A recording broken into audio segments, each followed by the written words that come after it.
Vous écoutez France Culture.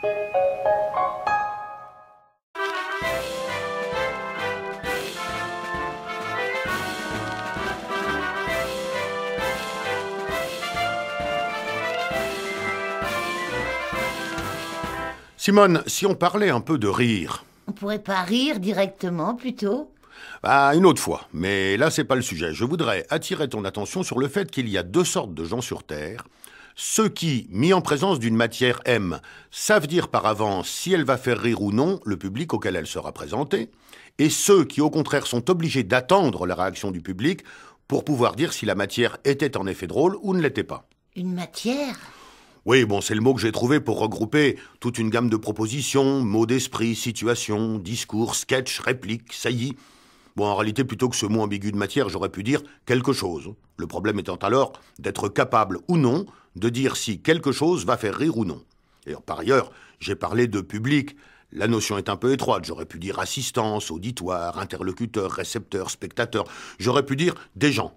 Le problème devenant donc de distinguer ceux qui savent d'instinct si quelque chose va faire rire des gens, de ceux qui devront attendre la réaction effective de ces gens pour se prononcer sur la drôlerie de la chose.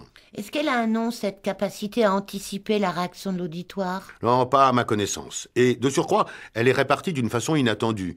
Je connais des gens très drôles en eux-mêmes, certains en ont même fait leur métier, mais qui ne savent pas dire, avant d'avoir confronté quelque chose à des gens, si les réactions de ces gens sera de rire, un peu, beaucoup, franchement ou pas du tout. Ils se prononcent a posteriori. Ils ont besoin de tester la chose dans la réalité.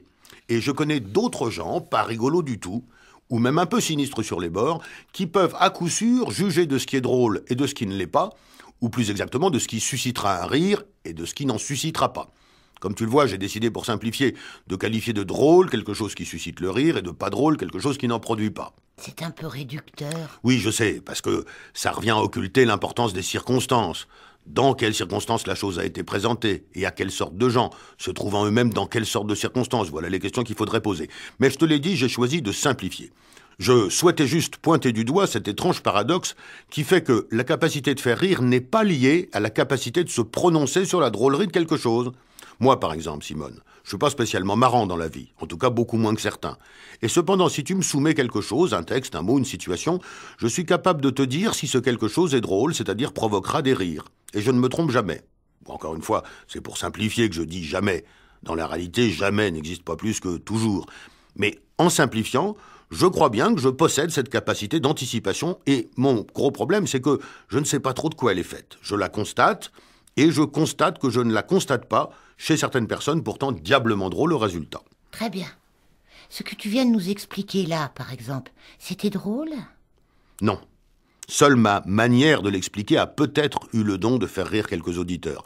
En revanche, ta question, impertinente, soudaine, pleine de sous-entendus dubitatifs, elle était drôle, ta question. Je sais donc à quelle catégorie j'appartiens, parce que je m'en serais pas douté une seconde.